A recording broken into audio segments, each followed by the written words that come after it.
Welcome to BRK pan India movies. South ఇండియాలో అగ్ర కథానాయికగా పేరు తెచ్చుకుంటుంది సాయి పల్లవి. తనదైన నట ప్రతిభ, డ్యాన్సింగ్ స్కిల్స్తో భారీ ఫాలోయింగ్ని ఆస్వాదిస్తున్న సాయి పల్లవి స్టార్డమ్ పరంగా చాలా ఎత్తుకు ఎదిగింది. త్వరలోనే ఈ బ్యూటీ రామాయణం లాంటి భారీ చిత్రంతో హిందీ పరిశ్రమకు పరిచయం అవుతుంది. నితీష్ తివారీ తెరకెక్కిస్తున్న రామాయణంలో రణబీర్ శ్రీరాముడిగా నటిస్తుండగా సాయి పల్లవి సీత పాత్రలో నటిస్తుంది. ఈ సినిమా తర్వాత కూడా సాయి పల్లవి హిందీలో నటించేందుకు గ్రీన్ సిగ్నల్ ఇచ్చింది.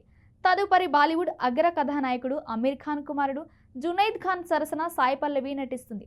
తాజాగా హిందుస్థాన్ టైమ్స్ ఇంటర్వ్యూలో జునైద్ తన కెరియర్ గురించి మాట్లాడుతూ సాయి పల్లవితో సినిమాని కన్ఫర్మ్ చేశాను. 2024లో అద్వైత్ చందన్ దర్శకత్వం వహించిన లవ్యపా చిత్రాన్ని పూర్తి చేశానని జునైద్ పేర్కొన్నాడు.